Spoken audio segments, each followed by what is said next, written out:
Hello chess friends and welcome to Jozarov chess channel and welcome to a new chess strategy and tactics video. So in this video we'll talk about the isolated d-pawn as a pattern that you have to recognize in the middle game stage, but today with a different subject. Recently we have covered some ideas of the isolated d-pawn, but today I wanted to show you a common pattern, a common idea in the middle game stage that you can use if you are playing maybe with the isolated d-pawn. I wanted to show really this beautiful queen and bishop battery as an attacking theme. Here you see white is already threatening a checkmate on h7, so it makes really this life of the knight on f6 a little bit hard. If the knight moves, of course, then white is delivering immediately checkmate on h7. So this pattern, this queen and bishop battery, I recommend you to do sometimes to build up such an attack, because this attack is really devastating, and I wanted to show you a couple of examples that that show really the power of this amazing attacking theme. So pay good attention. I think this is really important video about the isolated d-pawn. So the first example that we see here is an amazing gameplay by Maxim Novik against Alexander Zubov. So both of them around 2500 rated, so really GM level, but I wanted to show you how even in GM level this pattern works, this pattern is possible. So here we have this as I said, problem of this queen and bishop diagonal. And let's flip the board. Of course, black always, when black is facing the isolated d-pawn,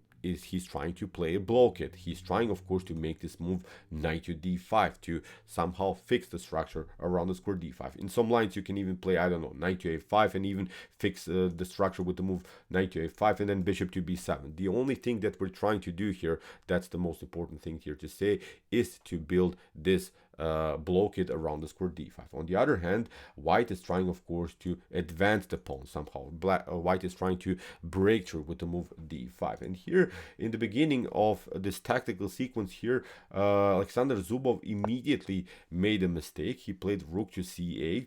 He played simply two passive move. He never really battled for the d5 square. And now my question here for you is, what would you do now in this particular position? What would be now your next move? It's, believe me or not, almost winning here immediately for white. I'm not saying completely winning, but I think here white has great winning chances. Here white has already a good game for sure. So pause the video and try to see now a beautiful idea now for white.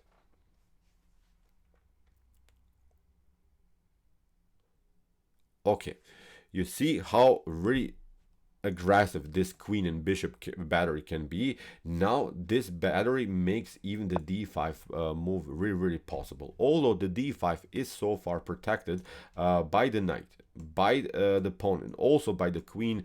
This d5 move is really possible, because what can you do if you play e takes d5? The problem is now bishop to g5. This move bishop to g5 as a follow-up is very important, because it of course creates again the threat bishop takes f6 and then queen to h7 checkmate. In order to stay in the game you have to play now g6, but now here Maxim Novik played a beautiful rook takes e7, and this is game over. For instance, you've played knight to e7, then of course bishop to f6 is going to happen, queen to e3, then queen to h6 is winning the game on spot.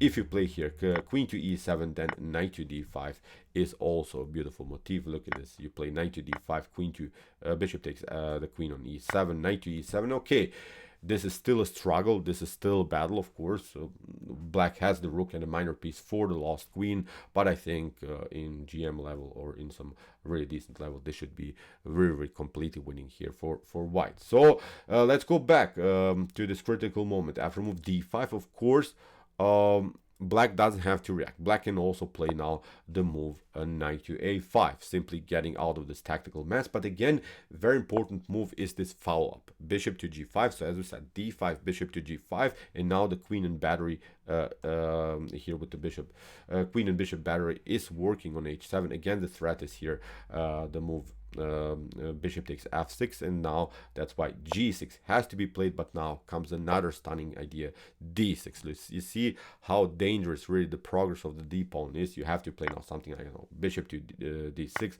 but now the queen gets deflected from the defense of the bishop, and white is winning a piece and obviously the game. So very amazing stuff. So as I said, here when you have the opportunity to play the move d5, do it. Here I think it's really a specific pattern because we have this queen and bishop battery targeting the h7 square. So let's see now another example. Here in a beautiful game played by Konstantin Lerner versus Sergei Dolmatov, Black tried on this idea. Let's flip the board again. Black tried on this common idea to play the blockade, and it really makes sense because the follow-up will probably be knight to f6, and we would have a very perfect, really compact position, really a blocked out position around the square d5, and that's the position that we wanted to get in the first place. But White played so far a good strategic game. White played really actively so far because if you notice now this position, White has of course this disadvantage of the isolated d pawn, but every other piece of White is perfectly fine.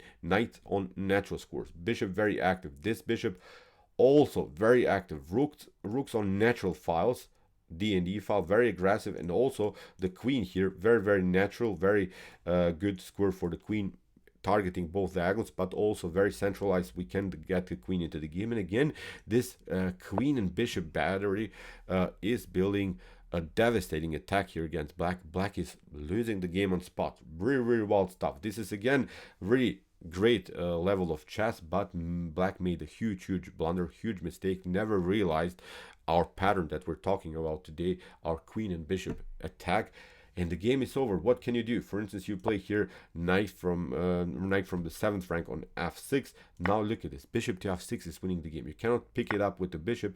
Queen to h7 is a checkmate. If you play knight takes f6, then the bishop is hanging on b7. Really wild stuff.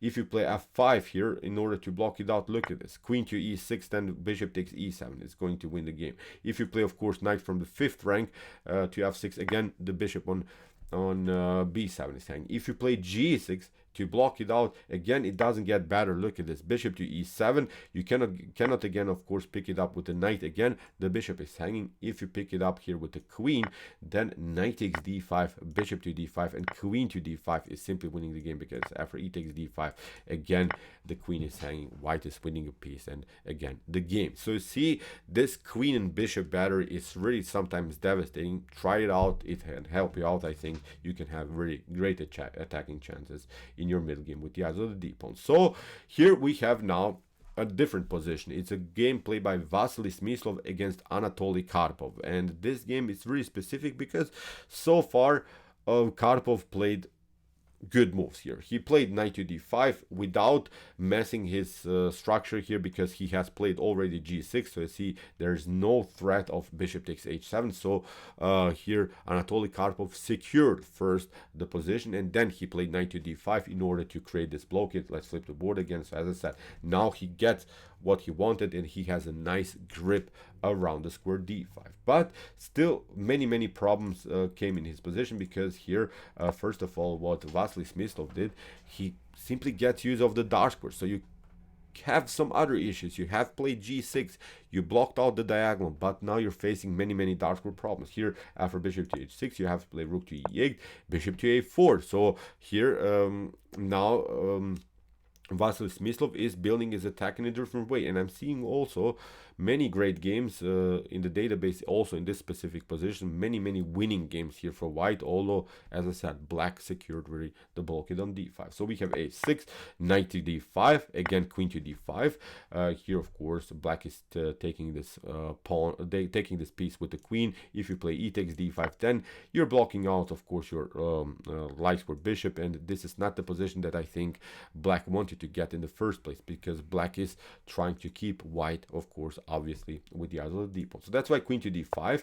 queen to e3. But as I said, now here Karpov is meeting many, as I said, many dark square problems, because he played too many moves on light squares with the pawns. Now these are obvious targets in Black's position. So we have bishop to f6. Here we have bishop to b3, kicking away the queen, and now Karpov makes a huge blunder. So I wanted to show you how really one of the greatest positional players of all times made a positional mistake, really even I would say a beginner's positional mistake, because he played now the move queen to h5. He got out of the blockade. He never continue to play on the blockade idea, because as we said, you're playing simply the blockade, but he never did it. A better choice was to stay simply with your queen and protecting the d5 square. Now after move queen to h5, you can guess probably the next best move. So again, pause the video and try to see now here the winning idea here for white. White moves and wins the game. Okay, in the beginning of this example, we saw the queen and bishop battery was defended. Black defended the position in the beginning, but created many structural weaknesses. Now look at this. D5 is again working. Look at this devastating attack. Here, what can you do? If you take it, of course, then you get rook to e, queen takes e8, rook to e8, rook to e8. Even a checkmate is a possible move. So here, knight to d8 was played, and now here immediately a winning idea here for white would have been the move bishop to g5. In the original game, here d6 was the move also. Good choice here by Smyslov, but bishop to g5, more aggressive. Look at this. After bishop to g5, knight to g5, again you cannot take, you have to play something like, I don't know, h6, but now knight to e4 is winning the game. Knight to f6 is the huge threat. You play something like, I don't know, queen to e5, but now look at this. Queen to h6 takes, and now knight to f6 is winning the game on spot. This is one possible line. As I said, d6 was here Vasil Smyslov's move. He tried now the fork here with the move d7, but again, it's nothing problem here. After rook to c5, now d7 was played. We have rook to e7, queen to f4, simply attacking for the dot squares. We have bishop to g7, and now the queen came very active into the game here. Karpov took, also Smyslov took, bishop to f8, and now after rook to e3, we bishop to c6, and now here Karpov sacked the queen and got a new promotion. The game is over here for black. Very amazing attack here by Vasil Smyslov. Only possible because, as we said, after move bishop to b3, Karpov forgot about the common idea of how to play against the isolated d-pawn. He retreated with the queen on a bad square, sort of better choice, as we said, was simply to play queen to d7, staying on the blockade. But still, I think this is a playable position with the move d5, because this is exploding in the center of the board. Still, the queen is exposed. Many dark square problems, and there is also a beautiful game played by Jozarov against Dimitrov, in which also Jozarov won the game. So this is really important chess strategy. So let's go back. As I said, queen on bishop battery, very important follow-up. Bishop to g5 when we have the possibility. d5 breakthrough. Keep your pieces active. This is, I think, a specific theme, specific subject. Try it out sometimes, and I think you can win games very easily, also very fast in the opening stage. So, okay, I hope that you enjoyed this study today. Very important ideas, I think, of the isolated d-pawn. If you want to know more about chess strategies and tactics, check out our Basics in Chess series videos, and also our Become a Master in Chess series videos. Here are the links of our playlist, and if you like this content, don't forget to subscribe to my channel. See you soon with some more videos, and what do we say? Chess is the best, of course.